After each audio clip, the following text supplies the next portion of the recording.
Welcome to the Hagee Hotline. I'm Matt Hagee. In recent months, the rhetoric between the U.S. and North Korea has continued to escalate, with President Trump warning the North that the United States military is locked and loaded and ready to deal with any threat that Kim Jong-un might pose. Are the United States and North Korea on the brink of war? How can the United States keep peace and still prevent the North from developing weapons capable of striking the United States? This topic and much more when we return. You're watching the Hagee Hotline.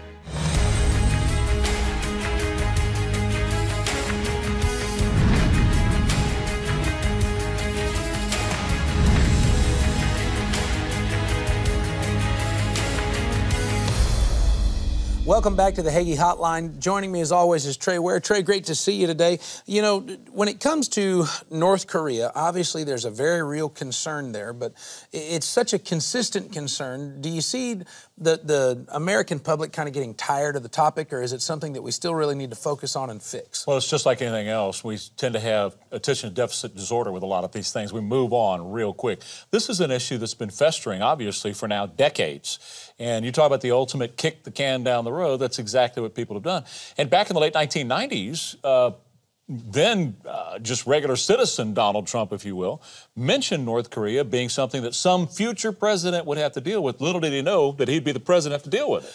Our guest today is an expert on national security and issues involving North Korea and China. Please welcome the Director of Defense Studies at the Center for the National Interest, Mr. Harry Katsianis. Welcome, Harry. We're glad to have you back on the Hagee Hotline. How are you today?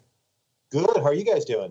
We're doing great. So, you know, when it comes to North Korea, what is a profile of North Korea from a national security standpoint? I know what, a lot of people who sit at home and watch the news think, but what is it that you talk about in the security community about this nation and the individuals in it?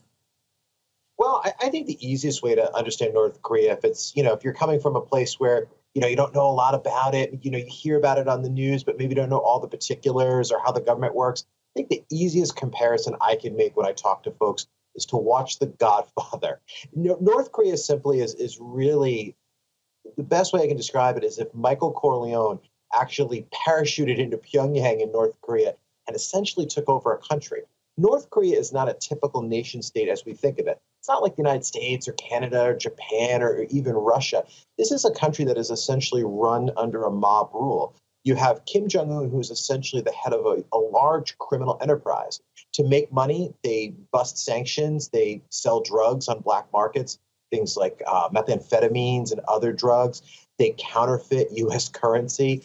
They sell weapons all over the world. Actually, there was just headlines today in the New York Times that Kim Jong-un has actually been fueling the war in Syria, which has cost so many people their lives. There's a lot of evidence to actually suggest that Kim Jong-un has sold different types of chemical weapons materials to help Assad, build out his chemical weapons arsenal. We have pretty good documentation that Kim has actually sold, different types of firearms and other things to Syria.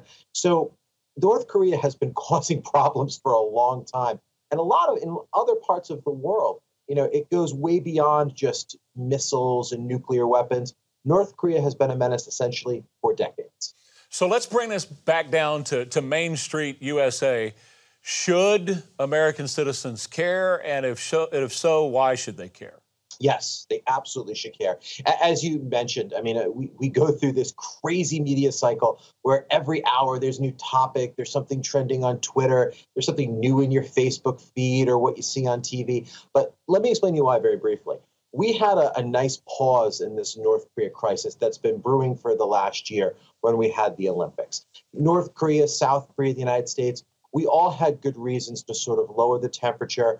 Our South Korean friends had spent something like $10 billion to host these games. U.S. companies had put billions of dollars into the games. There's billions in TV rights. So everybody had an incentive, economic incentive, to sort of play nice. The North Koreans were invited to the games. Very sad situation considering the human rights crisis that's occurring in North Korea, how Christians are persecuted there. But nonetheless, they were invited. And until basically mid-March, we're going to have the Paralympics now. So the North Koreans have incentive to essentially cool tensions, and we do as well. You've seen the Trump administration back down on the rhetoric.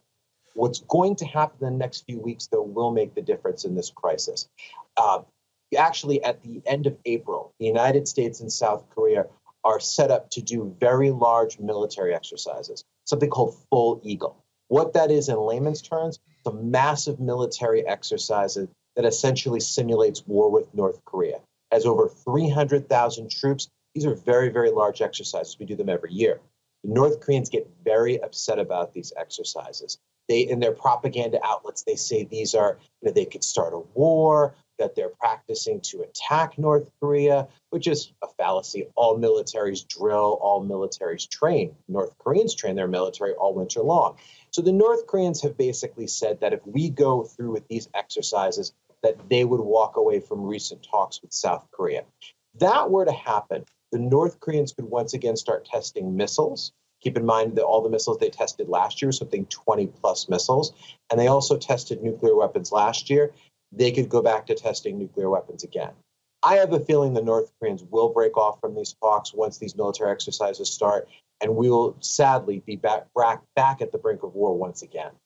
Well, Harry, you talk about, a lot of the details that surround the current issues, but something you said in the profile of North Korea was that essentially the supreme leader, Kim Jong-un, his motivation is somewhat thuggish, to make money. And there's a lot of conversation about his mental stability. It doesn't sound like a guy who is a global player in this kind of nefarious behavior is actually crazy. I mean, does he fit the bill for being mentally unstable, or is he somebody that is just using that profile to accomplish an agenda? I think that's a great question. I think it's actually the question when it comes to North Korea. Is Kim Jong-un a madman? And, you watch different news outlets, and a lot of commentators will say he's nuts, he's a whack job. I think you have to sort of separate two sets of behavior. First behavior is what he does in North Korea itself. What he is trying to do more than anything else is to hold on to power. And it's why you see he's killed a lot of his generals. He's killed his uncle a few years back. He killed his half-brother with VX gas in a Malaysian airport. So you would think these are the things that make him crazy. But in a very rational, very realpolitik sort of sense, he's trying to hold on to power. I think what he's trying to do in that Michael Corleone frame is basically do whatever he has to do to hold on to power. When you look at it from another perspective in the international arena, he's basically trying to do the same thing, to hold on to his power. That is actually the reason why he is building nuclear weapons. I don't think he wants to attack the United States or nuke Los Angeles or Washington or anything like that, because he realizes his country would be obliterated off the face of the planet. What he's trying to do is build these nuclear weapons, essentially is to deter us. So we don't get any ideas, no matter what happens, that we would not invade his country and impose regime change. The North Koreans are actually very astute watchers and readers of history. They've seen the United States go into Iraq, depose Saddam Hussein, depose Muammar Gaddafi, wars in the 1990s in the Balkans. They understand that we have the military power to crush them at really any point that we want to. But he knows if he has nuclear weapons, that raises the stakes dramatically. We also have to remember he has chemical weapons, he has biological weapons, and he has something like 11,000 pieces of artillery that are actually pointed at Seoul, the capital of South Korea, that has 25 million people. So if there was ever a war with North Korea, a lot of people would die very quickly. And that's what Kim is essentially banking on, and in essentially putting all his chips into his military power, so we won't attack it. Harry, what real danger does he pose to the American people? I think that's an interesting question. On the surface of it, I think Kim is actually rational. And the things he's doing, they're terrible. They're horrific. He should be tried at The Hague for war crimes. But they do follow a historical pattern of what dictators do. The threat he poses to the United States, I would argue, is in an accidental crisis. Let me give you a quick example. Let's suppose in the springtime, relations were to sort of fall apart once again, and the North Koreans decide to test missiles. My big fear, and something me and my wife always worry about, is God forbid what if one of these missiles actually landed in Seoul or Japan. Every night we actually say a little prayer and pray to God that one of these missiles don't land in one of those populated areas. Because what would happen is we would start on the path to war. Japan or South Korea would respond. The United States would likely get pulled into that conflict.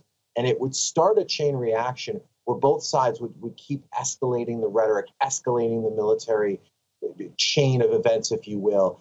And we would be set on a path to war. And what I think the American people need to understand is a war with North Korea would not be like the war with Afghanistan or the war with Iraq in the last few years.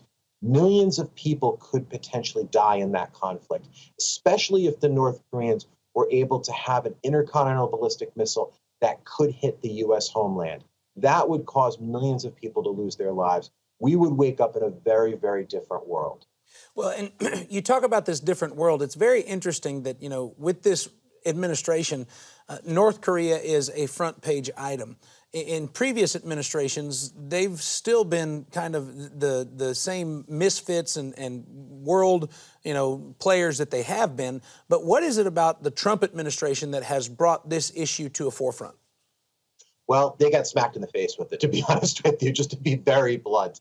The Obama administration, the Bush administration, even the Clinton administration, they worried about North Korea. But let's face it, when you don't wake up every morning with the specter of a nuclear missile being able to hit the United States, North Korea ends up falling, fourth, fifth, or sixth in U.S. priorities. So it was just essentially North Korea wasn't that big of a deal. Our allies, Japan and South Korea, or even our foes, China, were very nervous about North Korea, but it never raised the bar of being sort of a national crisis. But when President Trump took office in January of last year, he got hit with, I'm sure, multiple intelligence briefings that essentially told him that North Korea was months away from developing these long-range missiles that can hit the United States. So that is why the Trump administration has had to do really what no administration has done ever, and that is make North Korea the national security issue. And I think he made the right choice. Well, he's certainly made a choice that there's a lot of people with some criticism about. When we come back from this short break, we're going to discuss the source of this criticism and the people in the world that benefit from the existence of North Korea. More with Harry when we return to the Hagee Hotline. Dear Pastor Hagee, I just wanted to write you to say how honored Rayla Jean and I are to have been partners in your ministry all these years, and to see all the amazing things you've accomplished around the world with the gifts we and others like us have gladly given over the years.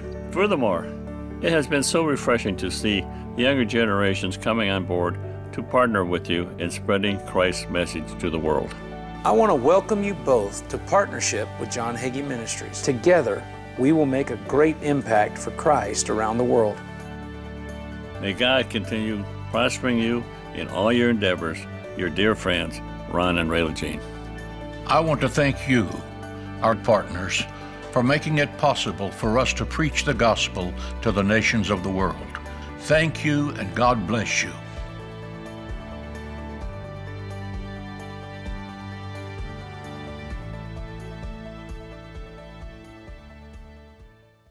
Over 60 years ago, my father was blessed with the opportunity to work with an orphanage in Houston.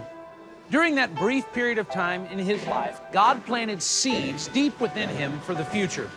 Those seeds are just a few short months away from bearing fruit. Today we are standing in the great room of what will be a fortress of hope, and footsteps away from the housing wings where up to 48 women in crisis pregnancies can stay. Thank you for your prayers, your generosity. Thank you, because without each of you and every one of you, this would not be possible. When the doors of the Sanctuary of Hope open in the spring of 2018, we will be here, committed to saving the lives of generations to come. Help us bring hope to the unborn and to the rejected. Your gift, no matter the size, truly matters. Call or visit us at jhm.org. Welcome back to the Hagee Hotline. We're talking with United States foreign policy expert Harry Katsianis. Harry, before we left, we were talking about the nations that have been concerned about North Korea for a while. Obviously, there is some group of individuals that seem to support or at least hold up North Korea, because we've heard about internally how just economically deplorable the situation and circumstances are. What sustains this nation? What keeps it from just imploding on itself? One word, two words actually: fear and evil. In terms of fear, The North Korean state is held together really by a regime that will do, like we had talked about, anything it has to hold on to power. If you are a North Korean citizen, you essentially are born into hell. There's really no other way to describe it. Your whole life is essentially laid out for you. You don't get to choose what type of job you have, what your future is going to be. It really is just determined by where you sit in the party, historically, what your family has done for the regime. And if you are labeled anything like a deserter or your family has ever betrayed the regime in any way, your life is essentially forfeited. You could be sent to a gulag or a prison camp essentially at any time for any reason. From there, the regime is really inherently evil.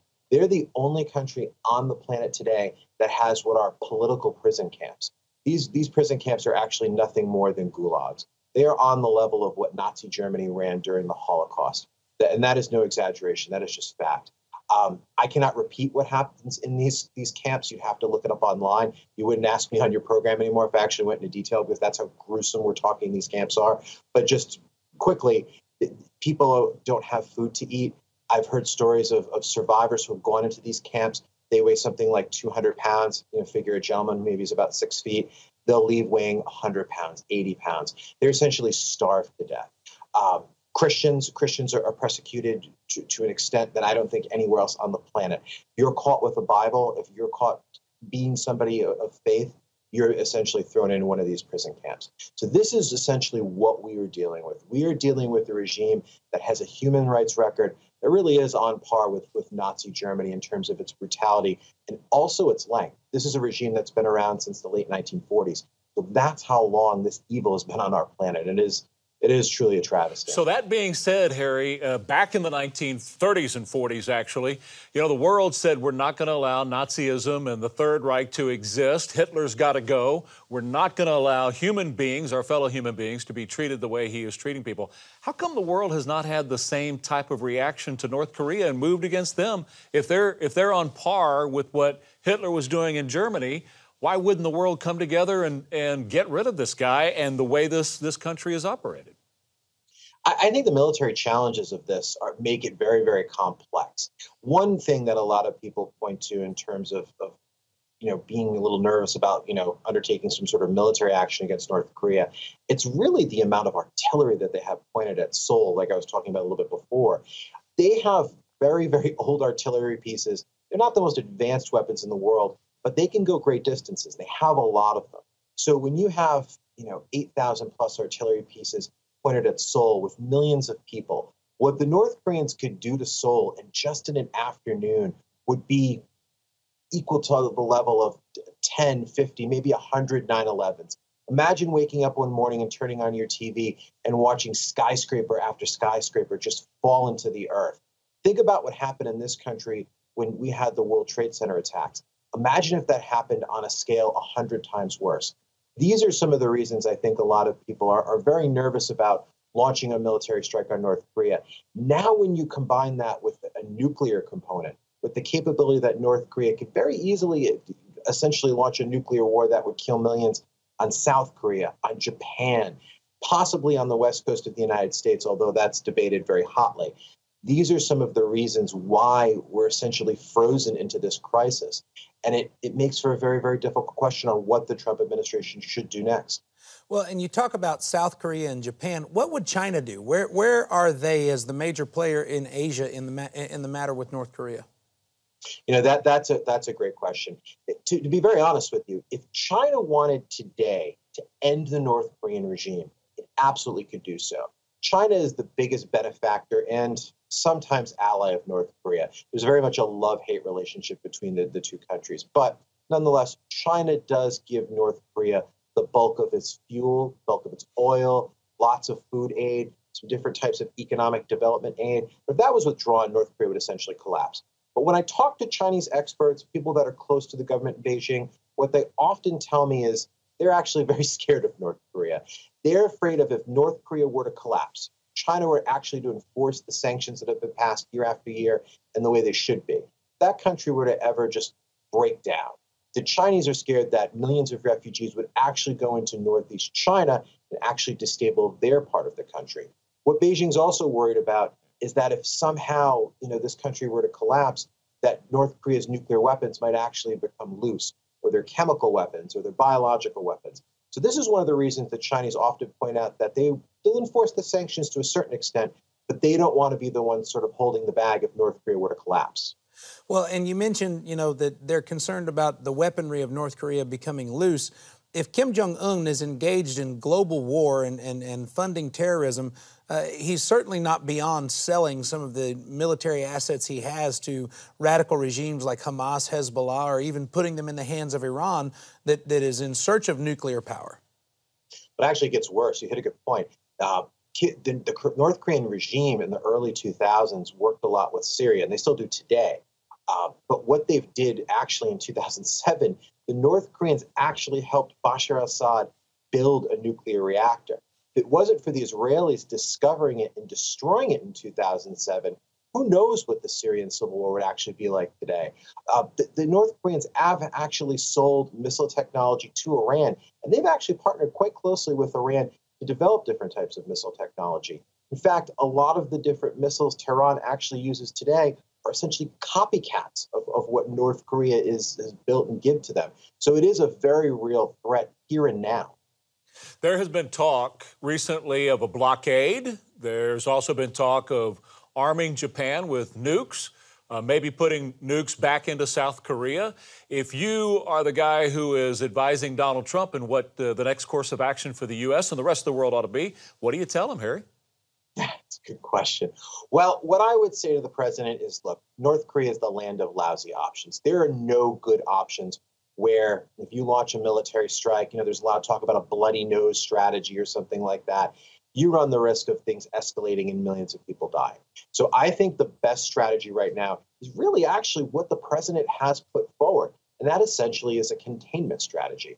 What we will do in the months and years to come is if North Korea will not come to the table, if they will not denuclearize, they will not put that, forward as a negotiating position, we will essentially carve them out of the planet. How we do that? We keep ratcheting up the pressure. Mike Pence, when he went to Seoul, he got a lot of heat for talking about human rights, for talking about increasing sanctions. That's actually the right strategy to do here. Every time the North Korea launches another missile or tests another nuclear weapon, the sanctions need to increase. The pressure needs to ratchet up. Every time we do that, we run the risk of something bad going wrong. But to be honest with you, I have a feeling that the North Koreans would eventually come to the table. There's actually some reports that have broken in South Korean media just recently that by October, North Korea will actually be out of foreign exchange reserves, actually be out of dollars. That essentially means by October, North Korea will be bankrupt. So that might actually be enough to get them to the table and start to talk about denuclearization. Now, we have to be careful there because the North Koreans, many times when they've negotiated, have cheated. So we would have to be watching them very, very closely. But looking at all the options on the table, whether it's war, peace, containment, I think containment for right now is the best strategy. Well, Harry, you've certainly brought a lot to the table on this conversation today. We thank you for being on the Hagee Hotline. Look forward to having the chance to visit with you again. Thanks for having me again. I appreciate it. Trey and I will be back to wrap up the show with some final thoughts right after this. From Matt Hagee comes a revealing look at preparing for the end of the world. Your guide to the apocalypse. Reassuring for those that believe. Eye-opening for those that don't. There's about to be an unveiling. The curtain is going to be pulled back. The apocalypse is about to occur. Are you ready? A book both you and your loved ones need to read. Order now. Call or visit us at jhm.org. A sanctuary for women in crisis pregnancy who have made the decision of life for their baby. A sanctuary for children in need of a forever family. A sanctuary for the unborn child that deserves a chance at life. A sanctuary of hope.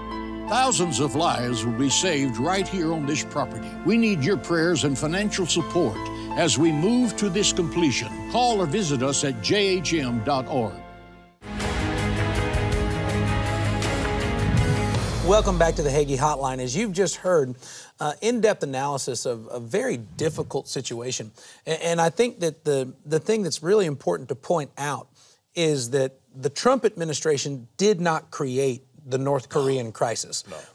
He just happens to be on the dance floor at the moment that this song is playing, because this has been in existence and building for quite some time. Well, actually, you know, their trend or their track toward nukes began in the Clinton administration. Long about 1996, 1998 is when this was set in motion. This day that we're living in now was set in motion that long ago. And Dr. Kazianis was exactly right. It is a very complex issue with a lot of moving parts and pieces. It's not as simple as just going in and saying we're going to remove this dictator, remove this guy. There are a lot of other components that need to be thought of. The North Korean people, what happens to them? I mean, he was very clear that millions of people that quick could lose their lives in a conflict with the United States. So you got to consider that. But really, I've always heard, I've talked to many experts about this over the years, I've always heard that China is the linchpin. China is the key. And if you can get the Chinese to ever decide it's the end of Korea, North Korea, that'll be the end of North Korea. Well, and back to the complexity of the issue, as you heard Dr. Kazianis speak about, that creates a population issue for China, because where do the people in North Korea go? And so China doesn't want to create an economic crisis on themselves. He actually, North Korea actually lined up hundreds of thousands of troops on their border with North Korea. China did, because they were afraid that that was going to happen. Yeah, they were afraid there was going to be a mass migration. That's right. And they didn't want that kind of problem in the Chinese economy. They were there to mow them down, to keep them from pouring into China. And, you know, an interesting thought that was kind of brought out in this conversation is that Kim Jong-un is not a nuclear madman. Right. He's basically an international mobster. You know, he wants to continue to use war as his vehicle for money. And so he'll hold the world hostage with the thought of nuclear war and all these different things. He'll fund, you know, battles in different parts of the world if it puts money in his pocket. It's going to be very interesting moving forward, and we'll probably continue to have this discussion here on the Hagee Hotline, because there were several timelines put into place the spring and then next fall. Right. If Kim Jong-un can get his hands on money, then this conversation and this argument continue. If he runs out of money, then we're going to see exactly what happens and whether or not this madman comes to the table. Money and oil. Those are the two things that he has to have to be able to continue to operate. And standing up to the evil United States gives him something to promote to his people, and it continues his people's support. Very poor country, people in gulags, as we heard today, but he is able to muster their support because he stands up to the evil United States. Well, and you talk about money and oil, two very interesting elements that have a lot to do in the global events that are unfolding in our world today. We want to thank you for joining us for the Hagee Hotline. As always, it's an honor to have the opportunity to speak to these topics and give you information that help you understand the world that we live in and how things are going to happen in the future. God bless, and we look forward to seeing you again very soon.